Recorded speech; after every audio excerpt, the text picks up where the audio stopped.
Masamang balita sa buong NBA ang naramdaman ngayon ng Warriors. D'Lo niligtas ang Lakers. Jaylen Brown mayabang pero maibubuga naman.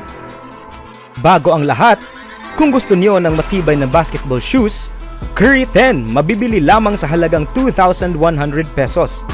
I-click lamang ang link sa comment section or bisitahin lamang ang tiffen.com for more high quality shoes. Ang Boston Celtics ay kumuha ng dominanteng pagkapanalo laban sa Washington Wizards, kung saan sila ay may sunod-sunod na 3 panalo.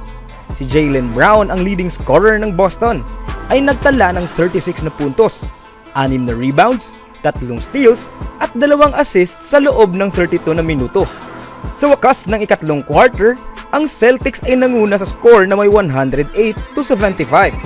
Si Brown at si Jason Tatum na nagsama ng 69 puntos ay pinalitan sa natirang 12 na minuto ng laro. Sa kinuhanan ng NBC Sports Boston, nais ni Brown na magpatuloy ang Boston Celtics sa kanilang mentalidad ng buong pagpupursigi sa buong panahon ng season. Mahirap maging magaling dahil ito'y nag-anyaya ng katamaran. Ito'y naaganyaya ng kumpiyansa sa sarili. At ito'y magiging kalaban natin ngayong season. Ang mga leader sa aming kupunan, kailangan nating siguraduhing tatakbo tayo hanggang sa wakas. Ang susunod na laro ng Celtics ay nakaschedule para sa Miyerkules, ika-1 ng Nobyembre laban sa Indiana Pacers sa TD Garden. Si D'Angelo Russell ay nagtala ng 12 sa kanyang 28 na puntos sa ika-4 na quarter, habang nagdagdag si LeBron James ng 9 sa kanyang 19 na puntos sa huling yugto ng laro. Si Anthony Davis ay mayroong 26 points at 19 rebounds para sa Lakers. At ang LA Lakers ay nag-rally para sa isang 106-103 na nagbigay ng unang talo sa Orlando ngayong season. Ang nakikita ninyo ay isang kupunan na naghahanap ng tamang landas, sabi ni Russell. Ito ay hindi pa ang produkto. Iyan ay makikita pa sa 1 buwan o 2 buwan mula ngayon. Bawat laro ay mahalaga. Bawat sitwasyon sa huling minuto ay mahalaga. Bawat pagsasanay ay mahalaga, kaya't iniisa-isa namin ito. Ang Orlando Magic ay naghawak ng lamang sa buong ika-4 na quarter, hanggang sa ilagay ni James ang Lakers sa lead ng 1 puntos sa pamamagitan ng isang 3-pointer. Sumagot naman si Jalen Suggs ng kanyang ikatlong 3-pointer ng gabi, ngunit tumama ang 3-pointer ni Russell na may 1 minute and 43 seconds na natitira. Nakakuha ang Lakers ng napakahalagang laro mula kay Russell. Nagdagdag si Russell ng 8 assist habang tumama ang 10 sa kanyang 14 na tira kasama ang 3 3-pointers. Nagkumpleto sina Russell, James at Davis ng 30 na puntos ng Lakers sa huling mga minuto ng laro. Ipagpapatuloy namin ang pagpapabuti namin, sabi ni James. Sa tingin ko, medyo naghahanap pa kami ng tamang sistema. 4 na laro pa lang kami, magiging mas magaling pa kami sa buong season. Pero sa ngayon, nagugustuhan namin ang ilang mga bagay na nakikita namin. Tingin ko, nandoon ang pagsusumikap ng aming mga players, ani ni Orlando coach Jamal Mosley. Ang intensidad, ang laban, ang kakayahan na bumangon mula sa kahirapan ang aming hinihingi sa kanila. At alam namin kung ano ang mangyayari sa ganitong sitwasyon. At ang aming mga players ay naging matibay. At ito ay magandang senyales. Hindi lang talaga ito nag-ugat sa mga huling tira.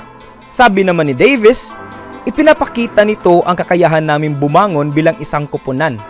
Ngunit, kung mangyayari ito, alam namin kung ano ang gagawin.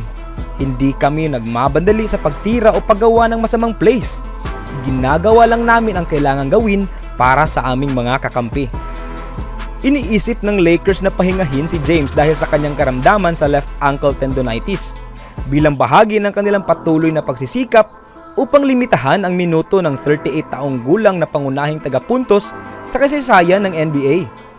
Nagdesisyon si James na maglalaro siya matapos ang kanyang pregame workout.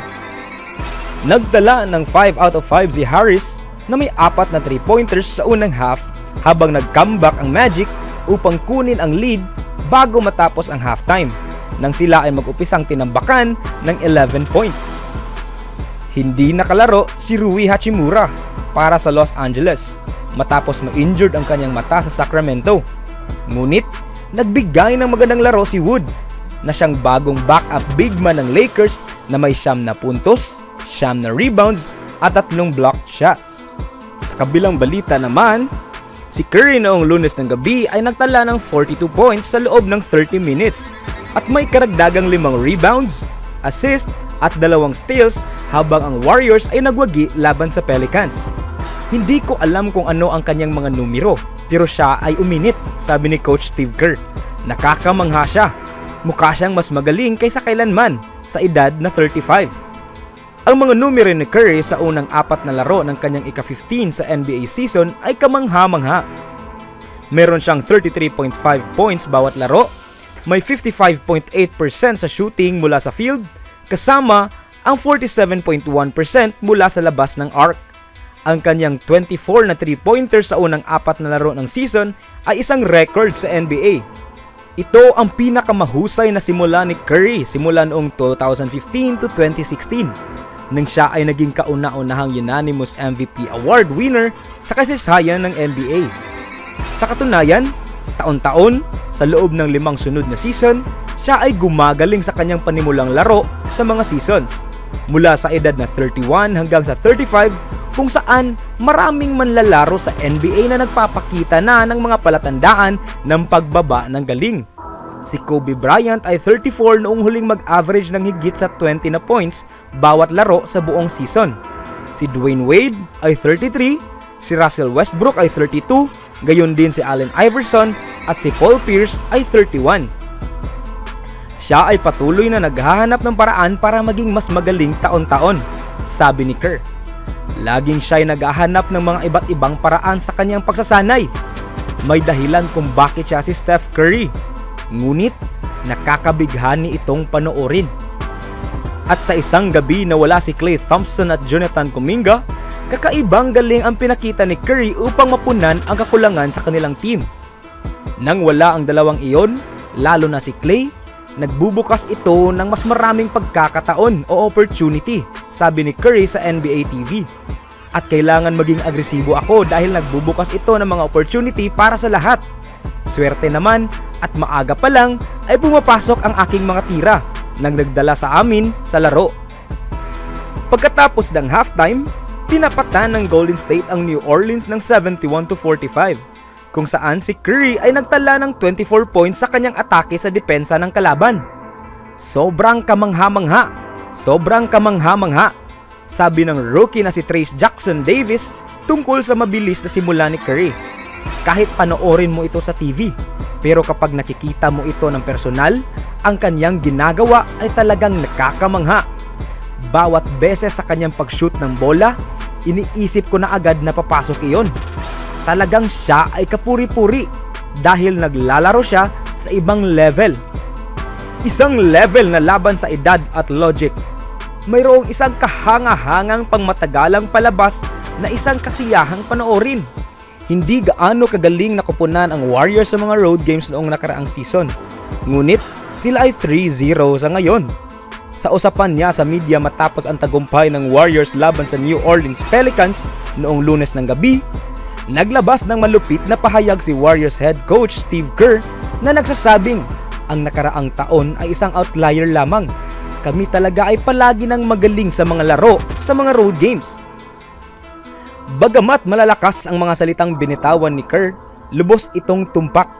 Sa buong panahon nila, ang Golden State ay namayani sa mga road games. Kaya't nakakalito ang naging performance nila noong nakaraang season.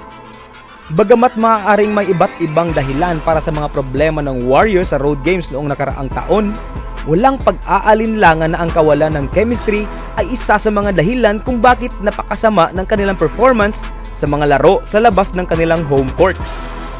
Ngayon na nakalock-in na naman sa mga biyahe, ang Golden State ay nakapagwagi ng 3 sunod na laro. Lahat ay nangyari sa labas ng Chase Center. Sa panalong ito, ang Warriors ay nakakuha rin ng mahusay na mga minuto mula kay Chris Paul na sa bench. Maganda ang takbo ng mga bagay para sa Warriors ngayon at ang kanilang asam na mapanatili ang pag-usad na ito habang nais nilang bumuo ng isa pang kupunan na makakamit ang kampyonato. Ano ang masasabi nyo dito mga kaibigan? Comment down below ang inyong mga opinyon.